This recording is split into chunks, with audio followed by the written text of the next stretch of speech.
Daewon Kim stood in the center of the largest room he had ever seen. The ceiling stretched so high above him that he could barely see it. All around him, arranged in a massive circle, sat representatives from 47 different alien species. Some looked like insects with too many legs. Others were made of crystal that glowed with inner light. A few floated in tanks of water. Daewon had studied them all, learned their names and their histories, but seeing them in person was different. It was overwhelming. He was not alone. Behind him stood 3 other humans. Commander Ji-won Park wore her military uniform, though she had been ordered to remove all weapons before entering. Science advisor Taeyang Lee carried a data pad filled with information about Earth's technology and culture. Cultural liaison Hyejin Choi stood perfectly still, her face calm, though Daewon knew she was nervous. They all were. This was the moment humanity had been waiting for. 15 years ago, humans had discovered how to travel faster than light. They had built ships and gone out into the stars hoping to find others like them. Instead, they had found the Galactic Council, an organization that had ruled space for 10,000 years.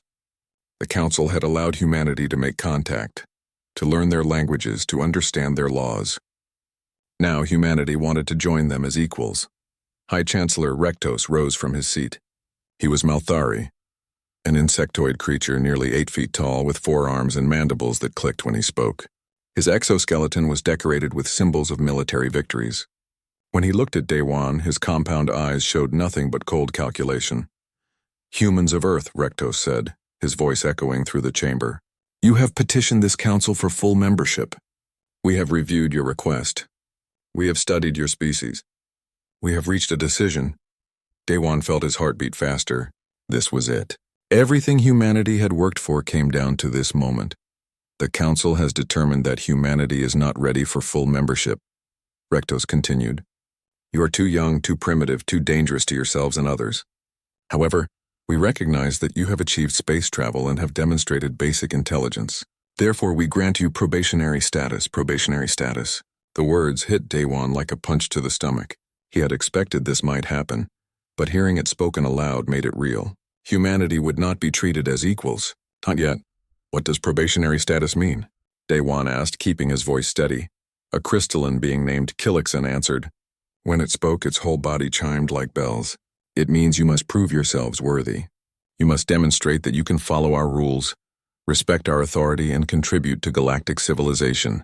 Only then will you be considered for full membership." "How long does this probationary period last?"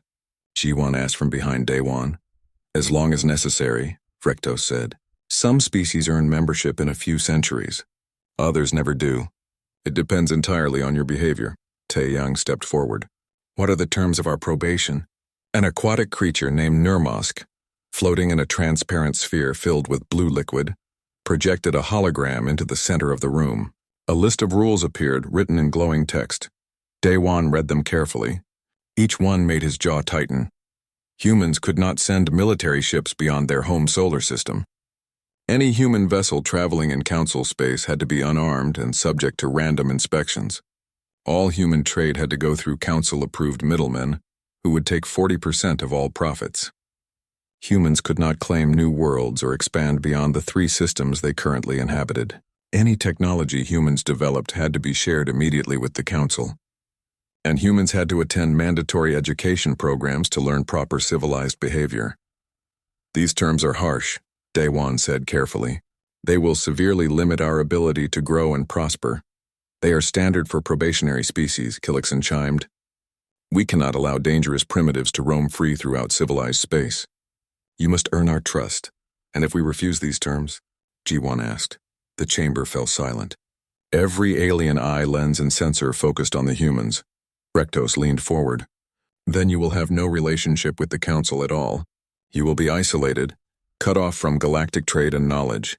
No council species will do business with you. You will be alone in the dark." "So is that what you want?" Daewon looked at his team. Ji-won's face was hard with anger. Taeyang looked worried. Heejin met his eyes and gave a tiny nod. They had discussed this possibility before coming here. They had agreed on what to do. "We accept your terms," Daewon said.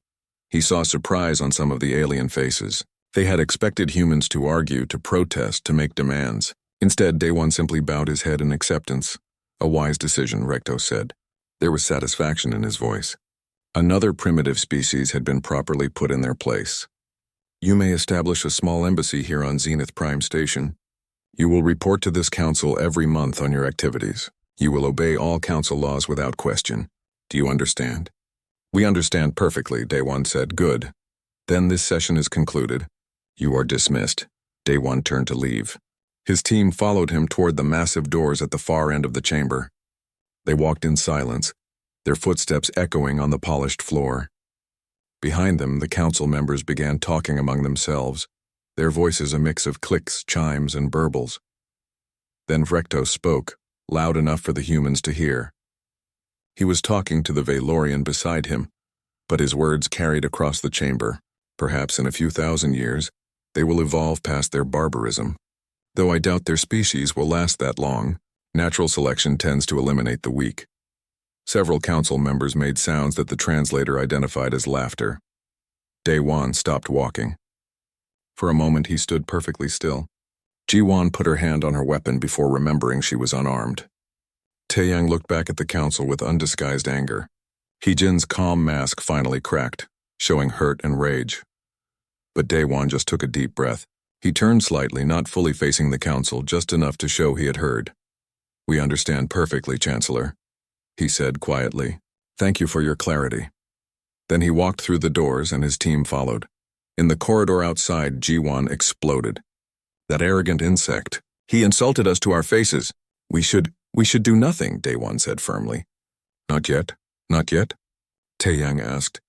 What does that mean? Day-Wan looked at each of them. It means we accept their terms. We smile and bow and do everything they ask. And while we do that, we prepare. Prepare for what? Heejin asked, though something in her eyes said she already knew. For the day when they push us too far, Day-Wan said. For the day when we push back. Because that day will come. They've shown us exactly who they are. They think we're weak. They think we're primitive. They think we'll just accept being treated like children forever. He looked back at the closed doors, his expression unreadable. They're wrong, but we're going to let them think they're right. For now, we're going to be patient.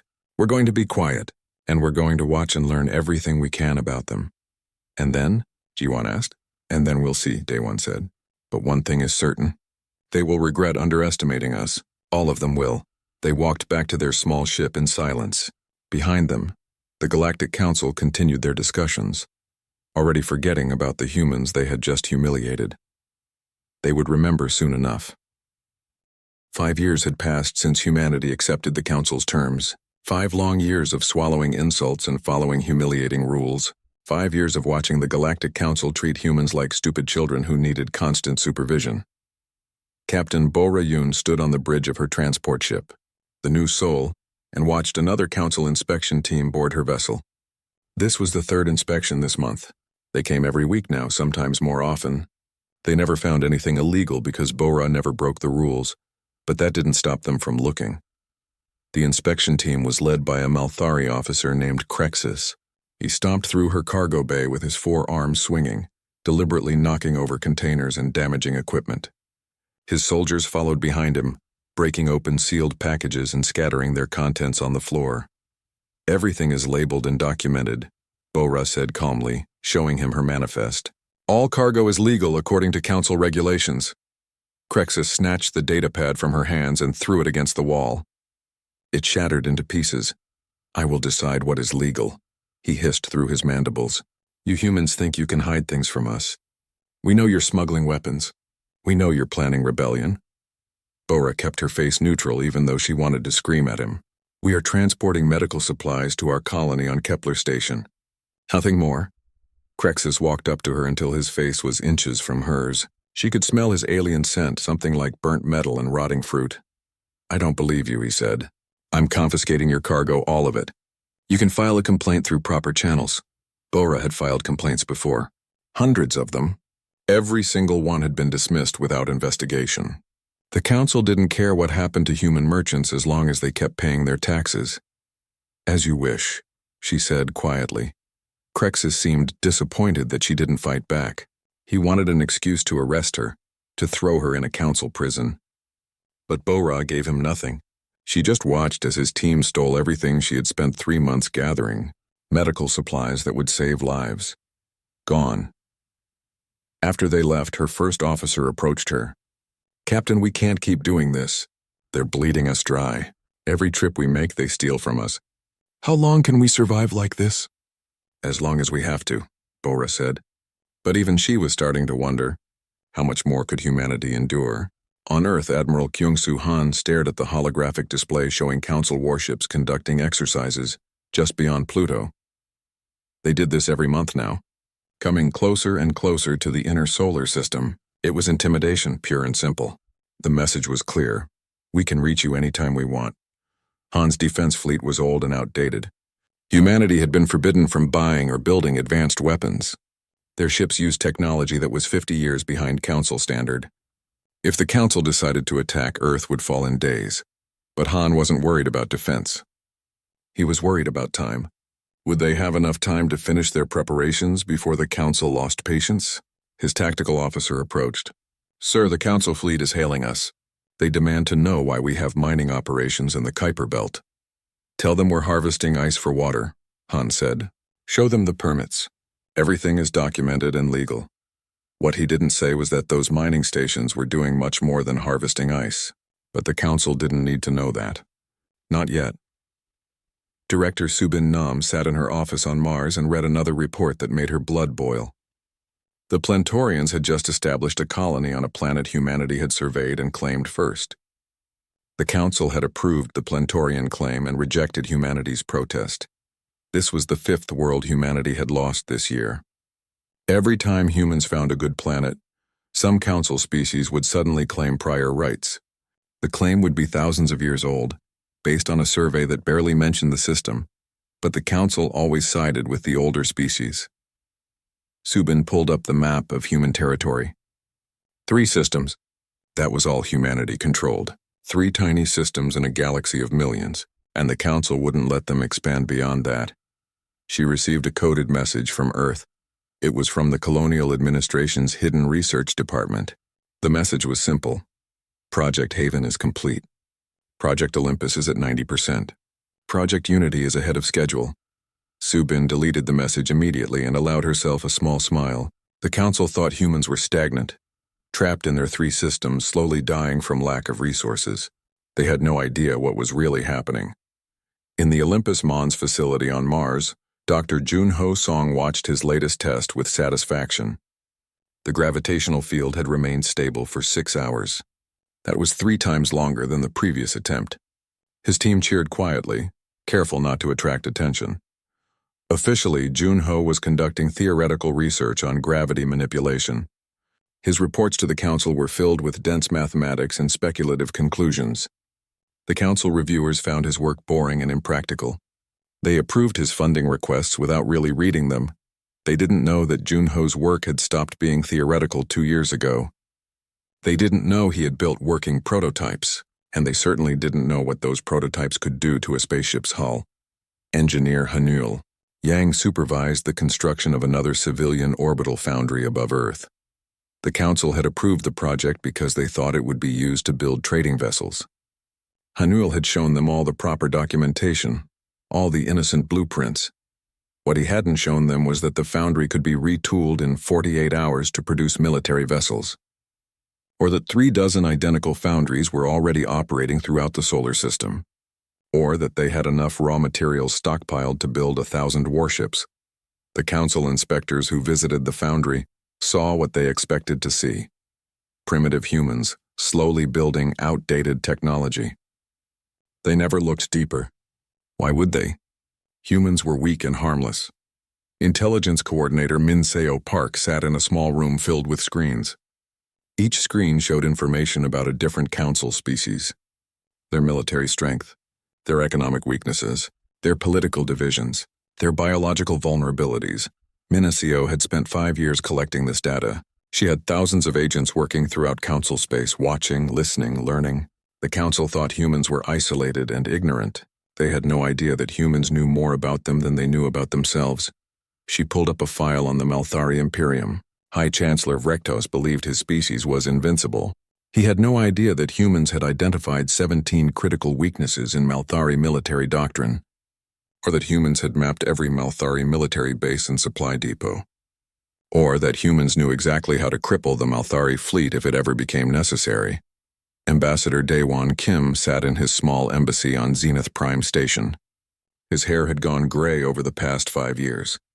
The stress of maintaining a calm face while watching his people suffer had aged him. Every day brought new humiliations. Human students were expelled from council universities for made-up violations. Human merchants were arrested on false charges. Human colonists died from preventable diseases because the council refused to sell them medicine.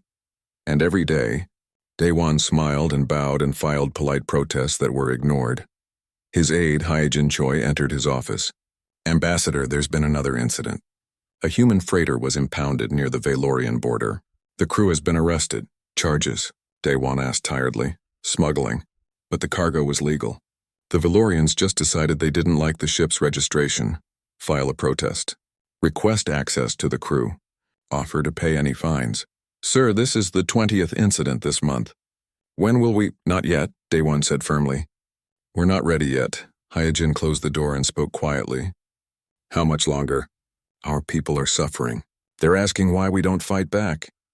Daewon stood and walked to his window. Outside he could see the massive council station, home to thousands of aliens who thought humans were beneath them. Soon, he said, the council is becoming more aggressive. More cruel. They think they can push us as hard as they want and we'll just accept it. They're wrong. But we need them to go further. We need them to cross a line that everyone can see. What line? Hyejin asked. I don't know yet, but I'll know it when I see it. And when they cross that line, we'll be ready to respond. Everything we've endured for the past 5 years has been building toward that moment. He turned to face her. Tell our people to hold on. Tell them their suffering has not been for nothing. Tell them that we remember every insult, every theft, every death. And tell them that when the time comes, the Galactic Council will learn what it means to underestimate humanity. Hyejin nodded and left. Daewon turned back to the window, watching the aliens go about their business, confident in their superiority. They had no idea that humanity was preparing for war. They thought 5 years of silence meant acceptance. They were wrong. The silence was about to end. Station Haven floated in orbit around a green and blue planet in the Kepler system. 50,000 humans called it home. They had built it over 15 years, pouring their sweat and dreams into creating a way station between Earth and humanity's distant colonies. It had schools and gardens and theaters. Children were born there. Families lived there. It was home. Then the Malthari Imperium decided they wanted it. High Chancellor Vrektos appeared on every screen throughout the station. His insectoid face filled the displays as he spoke with absolute authority. This system belongs to the Malthari Imperium by ancient right. A survey conducted 9,000 years ago grants us claim to this territory. The human structure known as Station Haven is illegally occupying our space. You have 30 days to evacuate. After that, any humans remaining will be removed by force. The message ended. 50,000 people stared at their screens in shock. Captain Bo Rayun received the emergency call while she was halfway across council space.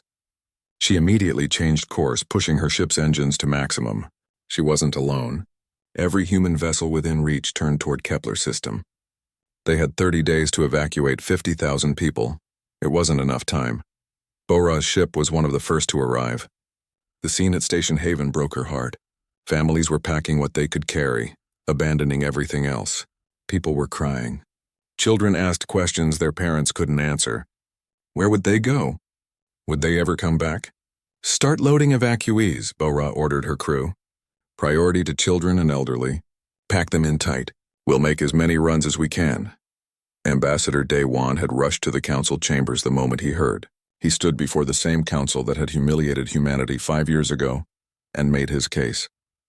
The Malthari claim is based on a survey that barely mentioned this system, he said, projecting data for all to see. They conducted a flyby 9,000 years ago and recorded basic stellar data. That's all. They never colonized it. They never developed it. They showed no interest in it until humans built something there. He pulled up more evidence. Humanity conducted a thorough survey of this system 20 years ago. We invested 15 years of labor and billions of credits building Station Haven. We have families living there. This is our home by any reasonable definition. High Chancellor Vrektos stood. The law is clear. Prior survey grants territorial rights. The Malthari claim predates yours by 9 millennia. Your investment is irrelevant. Then let us buy the system from you, Daewon said. Name your price. We will pay it. The system is not for sale, Vrektos said coldly. We want it for military purposes. Your station will be dismantled. The evacuees will be scattered. This is not a negotiation. Daewon looked around the chamber. I appeal to this council. Surely there must be some flexibility in the law, some consideration for the people who will be displaced. Kilixen, the crystalline Valorian, chimed softly. The law exists for a reason, Ambassador. If we make exceptions for one species, others will demand the same. The rule of prior claim must stand. I call for a vote, Daewon said desperately. Let the council decide if this claim is just. The vote was held. 45 species voted to uphold the Malthari claim. Only 2 voted against it. Both were younger species who remembered what it felt like to be powerless in the council. Daewon stood in the center of that vast chamber, surrounded by aliens who had just voted to destroy a human home, and felt something crack inside him. Not yet, he told himself. Hold on. Not yet. We will evacuate within 30 days, he said quietly. We ask only that you allow us enough time to remove all our people safely. 30 days, Vrektos confirmed. Not 1 hour more. The evacuation was chaos. Bora made 6 trips in the first week, her ship crammed with crying families. Other captains did the same. They worked day and night, barely sleeping, pushing their ships to the breaking point. But there were too many people and not enough ships. By day 28, 8,000 people were still waiting to leave. Bora was loading her 7th group when her communications officer called out urgently. Captain, we have incoming vessels. Malthari warships. Multiple contacts. They're entering the system. Bora felt ice in her stomach. How many? 47 capital ships plus escorts. They're led by High Chancellor Vrektos's personal flagship. They were 2 days early. 8,000 people were still on the station. Bora opened a channel to the Malthari fleet. This is Captain Bora Yoon of the transport vessel New Sol.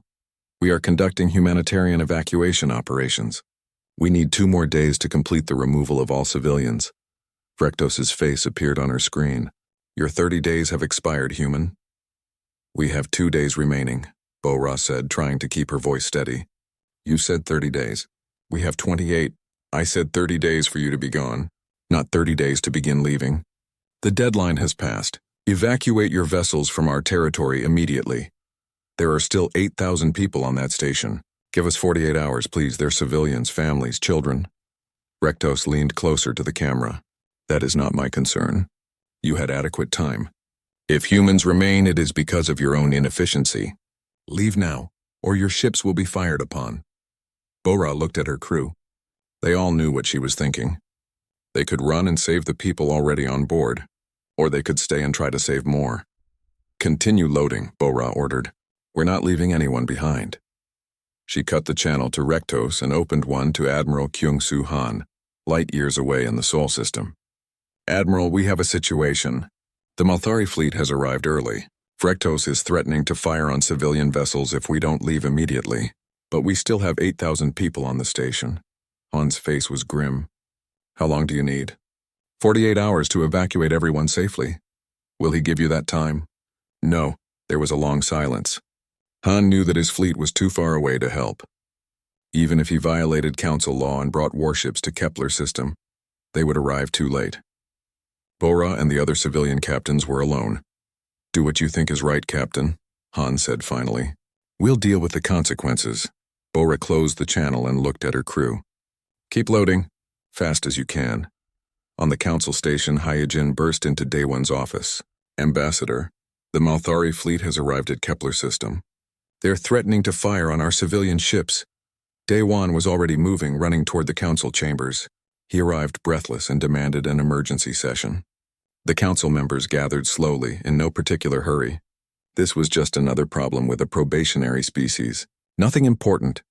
The Malthari fleet is threatening civilian vessels conducting humanitarian evacuation, Daewon said. I request that this council order High Chancellor Vrektos to stand down until the evacuation is complete. Vrektos's voice came from his seat. He wasn't even there in person, just appearing as a hologram. He was on his flagship watching the standoff. The humans were given adequate time. They failed to comply. This is their own fault. There are children on that station, Daewon shouted. Families. Civilians who have done nothing wrong. Give them 2 more days. No, Rektos said simply. Back at Kepler system, Bora had loaded another 500 people. 7,500 remained. Her ship was dangerously overcrowded already. People were crammed into cargo bays with no seats or safety restraints. If she tried to load many more, the life support would fail. Other captains faced the same problem. They were at maximum capacity, but thousands of people still waited on the station. Bora made a decision. Continue loading. We'll make one more trip. Get as many as we can, her first officer protested. Captain, we can't hold anymore. The ship can't take it. We'll make it work, Bora said. I'm not leaving them. Rektos watched the human ships on his tactical display. They were still loading evacuees, still defying his order to leave. He could tolerate many things, but open defiance was not one of them. Target the human vessels, he ordered. Fire a warning shot. His weapons officer hesitated. Sir, those are civilian ships. They're unarmed. I said fire a warning shot. If they do not leave immediately, we will target them directly. The Malthari flagship's main cannon charged and fired. The energy beam sliced through space, passing between 2 human transport ships. The proximity alarms screamed in every human vessel. Bora's hands gripped her command chair. Hold position. Keep loading. Rektos's face appeared on every human ship's screen. This is your final warning. Leave immediately or we will open fire on your vessels. Bora opened a channel so all the human ships could hear her. All vessels continue evacuation operations. We're not abandoning these people. If the Malthari want to shoot unarmed civilian ships, let them show the galaxy what they really are. Rektos heard her words. His mandibles clicked in fury. This human female dared to challenge him, dared to make him look weak in front of his own fleet. Target the closest human vessel, he ordered. Destroy it. In the council chamber, Daewon was still pleading his case when an alert appeared on every screen. The Malthari flagship was firing on human civilian vessels. Everyone watched in real time as the energy beam lanced out from Rektos's ship and struck the transport vessel Busan Hope. The ship exploded. 347 people died instantly. 89 of them were children. 3 months had passed since humanity withdrew from the Galactic Council. 3 months since the Busan Hope and its 347 civilians had been murdered in cold blood. 3 months since Ambassador Daewon had walked out of the council chambers and never returned. At first, the council barely noticed humanity's absence. The human embassy on Zenith Prime closed its doors. Human merchants recalled their ships from council space. Human students left council universities and returned home. It all happened quickly and quietly. But then the problems began. Trade arbiter Nurmosk noticed it first. Several dozen trade routes that had relied on human intermediaries suddenly became inefficient. Human merchants had been reliable and fair, and their absence created unexpected gaps. Nothing major, just annoying disruptions. Then medical centers across 36 worlds reported shortages of specific medicines. The formulas had been developed by human researchers and shared with the council as required. But the humans who knew how to manufacture them efficiently had all gone home. Council chemists could make the medicines, but it took longer and cost more. Human engineers who had worked on infrastructure projects throughout council space packed up and left. The projects continued, but progress slowed. Human doctors who had brought new surgical techniques to alien hospitals returned to Earth. Human teachers who had learned council languages and taught in exchange programs disappeared. It was like pulling a single thread from a tapestry and watching the whole thing slowly unravel. Trade arbiter Nurmosk brought the matter to the council. The human withdrawal is causing more disruption than anticipated. Perhaps we should offer them better terms to return. High Chancellor Rektos dismissed the concern. Temporary inconvenience. We managed perfectly well for 10,000 years before humans arrived. We will adapt. But Nurmosk was worried about economics. The humans had been poor by council standards, but they had filled useful niches. Their absence was costing money. Perhaps we should send a fleet to Earth, Nurmosk suggested. Demonstrate our power. Demand they return to their proper place. Rektos liked this idea. He had been waiting for an excuse to teach humanity a proper lesson. The council had rules against unprovoked attacks on emerging species, but humanity's withdrawal could be framed as a threat to galactic stability. Yes, Frektos agreed. We will assemble a fleet. I will lead it personally. The humans will see our power and understand their mistake. They will beg to return to probationary status, and we will grant it only under much harsher terms. The other council members agreed. Some were enthusiastic. Others were indifferent. None objected. After all, what could a probationary species do against the might of the Galactic Council? The fleet began assembling at the edge of human space. 250 warships from a dozen different species. It was the largest council fleet gathered in 500 years. Ships from the Malthari Imperium formed the core, massive dreadnoughts covered in weapons. Valorian crystal ships provided long-range sensors. Plantorian cruisers controlled logistics. It was a display of overwhelming force designed to terrify humanity into submission. Admiral Kyung-Soo Han watched the council fleet gather on his long-range sensors. His staff officers stood around him in the command center buried deep under the surface of Mars. Fleet composition? Han asked.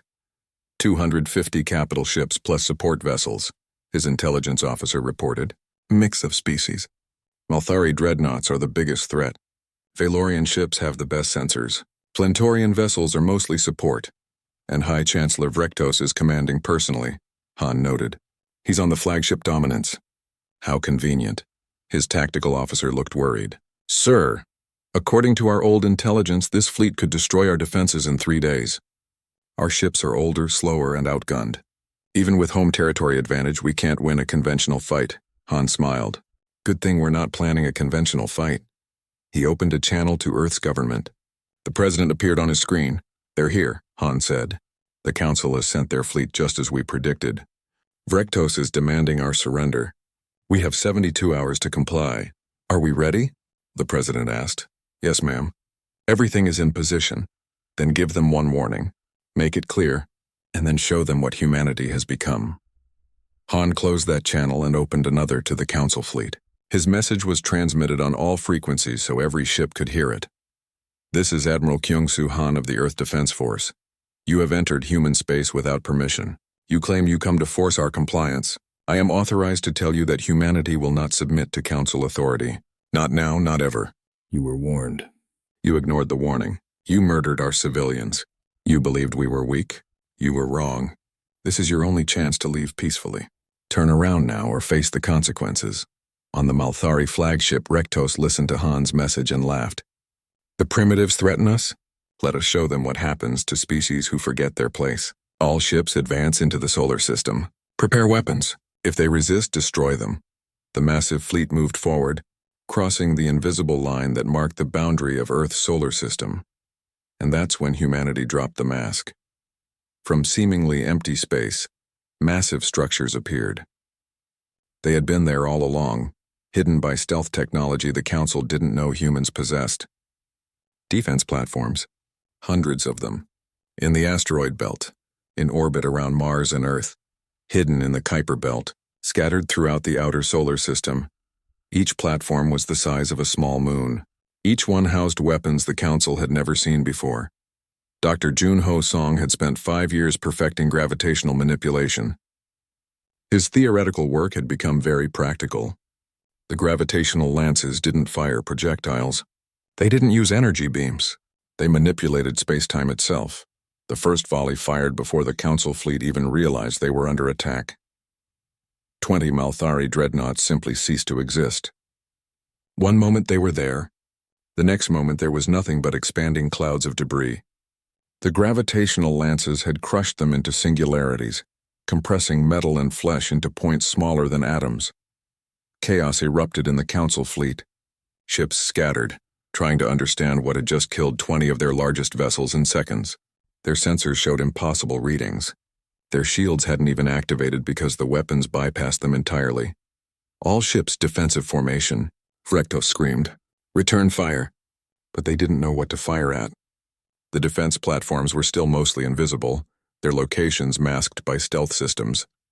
Then engineer Hanul Yang's work revealed itself. From behind Earth's moon came humanity's true fleet. Not the 100 outdated ships the Council expected. 1,000 warships emerged from hiding, sleek, fast, and covered in weapons that made Council military analysts weep with frustration. The civilian orbital foundries had been building these ships for 5 years. The mining operations in the Kuiper Belt had been gathering resources for their construction. The ice harvesting stations were actually military supply depots. Captain Borayun was no longer commanding a transport ship. She sat in the captain's chair of a destroyer named Busan Hope, honoring the civilian vessel that had been murdered. Her ship was fast and deadly, equipped with the latest technology humanity had developed. All wings attack formation, she commanded. Target priority Malthari dreadnoughts. For the 347. For every human who died because of their arrogance, show them what happens when you push humanity too far. The human fleet struck like a swarm of angry wasps. Their ships were smaller than Council dreadnoughts, but they moved with impossible coordination. Their weapons ignored shields and tore through armor. Their tactics were flawless, exploiting every weakness in Council military doctrine. Intelligence Coordinator Min Seo Park had spent 5 years studying Council militaries. She knew everything about them, their standard formations, their response times, their communication protocols, their psychological weaknesses. She had given all that knowledge to Admiral Han, who had used it to plan this battle down to the smallest detail. The Malthari ships tried to form defensive lines, but human vessels slipped through their formations like ghosts. Valorian crystal ships tried to coordinate with their superior sensors, but human electronic warfare systems jammed their communications. Plantorian support vessels tried to maintain formation, but precise strikes from human railguns shattered them. It wasn't a battle. It was a massacre. High Chancellor Vrektos watched his fleet die around him. In 6 hours, 180 ships had been destroyed or disabled. His massive dreadnoughts, which had terrorized the galaxy for centuries, were being torn apart by human vessels a tenth their size. How? He kept asking.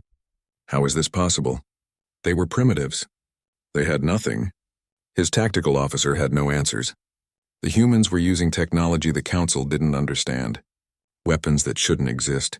Tactics that broke every rule of space warfare. The flagship Dominance shuddered as human weapons struck its engines. The ship was crippled, unable to retreat.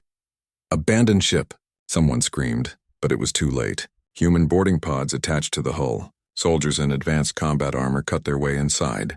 Within minutes, they had reached the bridge. 3 months after the Battle of Seoul, the Galactic Council was in chaos. Species that had worked together for thousands of years were now arguing and blaming each other.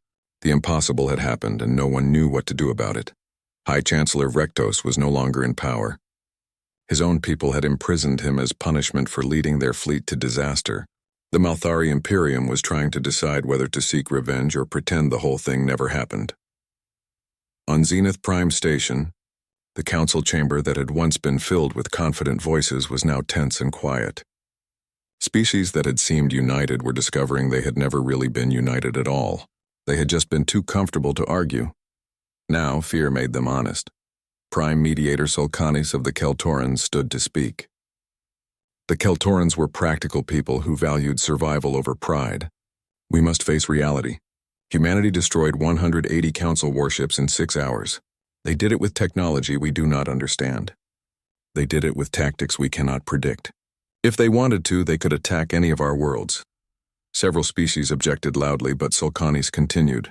Pride will not protect us. Denial will not change facts. We underestimated humanity. We treated them cruelly. We murdered their civilians. And now we are fortunate they chose to defend rather than attack. We must negotiate peace before they decide we are too dangerous to leave alive. Elder researcher Corvin of the Luminary agreed. The Luminary were scientists who had long questioned council politics, but had been too weak to challenge the powerful species. I have studied the battle data. The humans fought with precision and restraint. They could have destroyed every ship, but they allowed survivors to escape. They could have pursued into council space, but they stopped at their borders. They could have executed High Chancellor Vrektos, but they are treating him as a prisoner of war. They are showing mercy we do not deserve. Trade Arbiter Nurmask wanted to maintain control. If we negotiate now, we appear weak. Other probationary species will see what happened and think they can challenge us too. They should challenge us, Corvin said quietly. Look at what we did to humanity. We exploited them, humiliated them, murdered their children. And why? Because we could. Because we believed might made right. Perhaps it is time the council learned a different lesson. The argument went on for days. Some species wanted revenge. Others wanted peace. Many just wanted to forget the whole thing and hope humanity would leave them alone. Finally, they agreed to send a diplomatic mission to Station Haven. Not to Zenith Prime. Not to neutral territory. To the station that humanity had been forced to evacuate, which they had now rebuilt and fortified. The message was clear. The council was coming to human territory, on human terms. Ambassador Daewon Kim stood on the observation deck of the rebuilt Station Haven and watched the council ships approach. He was older now, with more gray in his hair. The past 8 years had aged him, but his eyes were still sharp. Hee-Jin Choi stood beside him. She was no longer just his aide. She would soon replace him as Earth's chief diplomat. Daewon was ready to retire. He had done his part. Now others would carry the burden. They're requesting permission to dock, Hee-Jin said. Grant it, but keep our defenses active. I don't trust them. Should you? Trust them? Daewon was quiet for a moment. No, but we should give them a chance to earn that trust. That's the difference between us and them. The council delegation arrived. Sulcanus led them, accompanied by Corvin and several other species that Daewon recognized as moderates. They had wisely left the aggressive species behind. The meeting took place in Station Haven's main conference room. Through the windows, Earth hung in the distance, blue and beautiful. The council delegates couldn't help but stare at it. That tiny planet had humiliated their entire civilization. Ambassador Kim, Sulcanus began, the Galactic Council has sent us to negotiate peace. We acknowledge that mistakes were made. We wish to correct them. Daewon gestured for them to sit. What are your terms? Corvin projected a hologram. Full membership for humanity. Equal voting rights. Recognition of all territorial claims. Fair trade agreements with no exploitation. Formal apology for past treatment. Reparations for damages and deaths. An immediate release of High Chancellor Vrektos. It was everything humanity had asked for 8 years ago. Everything they had been denied. Now it was being offered freely. Why? Daewon asked. The question confused them. Why? Sulcanus repeated. Why are you offering this now? 8 years ago, when we asked politely, you gave us humiliating probationary status. 5 years ago, when we begged for more time to evacuate civilians, you murdered them. 3 months ago, you sent a fleet to conquer us. Now you offer peace and equality. Why? Sulcanus looked uncomfortable. Because we understand that humanity is powerful. Because we wish to avoid further conflict. In other words, Daewon said quietly, because you fear us, not because you respect us, because you're afraid of what we might do. Is there a difference? Corvin asked. Yes, Daewon said. A very important difference. Respect means you value someone as an equal. Fear means you just want them to stop hurting you. Tell me, mediator, if humanity had remained weak, would you be offering these terms? The silence was answer enough. Daewon stood and walked to the window. Earth rotated slowly beneath them. Somewhere down there, families were rebuilding lives that the council had destroyed. Children were growing up learning to never trust aliens who smiled while holding knives. You are offering us what we asked for 8 years ago, Daewon said. What cost you nothing then? What could have been given peacefully? But you chose cruelty instead. You chose exploitation. You chose murder. And now you are surprised that we fought back. He turned to face them. Here is what humanity has learned about the Galactic Council. You are not a union of equals. You are a hierarchy maintained by fear. You are not peaceful. You are simply strong enough that others dare not challenge you. You do not value life. You value control. For 10,000 years you have crushed emerging species and called it civilization. The council delegates looked at each other nervously. This was not going as they had hoped. We will accept your offer of full membership, Daewon continued. But not because we trust you. We accept because we want a voice in the council. Because we want to ensure what happened to us never happens to another species. Because we believe the council can be reformed, though it will take generations. Sulcanus looked relieved. Then we have an agreement? With conditions, Daewon said. He projected his own hologram. Full membership with immediate voting rights. Recognition of human territorial sovereignty. Establishment of a council justice committee to investigate historical abuses against probationary species. Human representatives on this committee. Prohibition of military force against emerging species without majority consent. Technology sharing that benefits all species, not just the powerful, and human military vessels granted freedom of passage throughout Council space. The Council delegates looked shocked. These terms are unprecedented. So was destroying your fleet, Director Subin Nam said from the corner. She had been quiet until now, but her voice carried weight. We are being generous. We could demand much more. We could demand the Council disband. We could demand each species pay reparations. We could demand leadership changes in every government that voted to attack us. We are not doing that. We are asking only for fairness, and if we refuse? Sulcanus asked carefully. Admiral Kyung-Soo-han stepped forward. He was not in uniform, but everyone knew who he was. Then humanity will withdraw completely from galactic affairs. We will close our borders, and we will share our military technology with every probationary species that requests it. We will teach them what we know. We will help them defend themselves. And you will face not one humanity, but dozens of species who learned the same lesson we did. The threat was clear. Accept reform, or watch the Council structure crumble as species after species followed humanity's example. The Council delegates asked for time to consider. Daewon gave them 1 hour. They accepted the terms. All of them. They had no choice. As the agreement was being formalized, Corvin approached Daewon privately. I must ask, Ambassador, those 5 years when humanity endured our treatment in silence, were you always planning for war? Daewon considered the question. It was the same question he would be asked many times in the years to come. We were planning to survive, he said finally. War was your choice, not ours. We hoped patience would be enough. We hoped showing restraint would earn respect. We were wrong, so we prepared for the worst while hoping for the best. When you killed our children, you made the choice for us. Do you regret what happened? Corvin asked. Daewon looked at the memorial wall visible through the window. 347 names glowed softly in the starlight. Every day, he said, we never wanted to be warriors. You made us into this.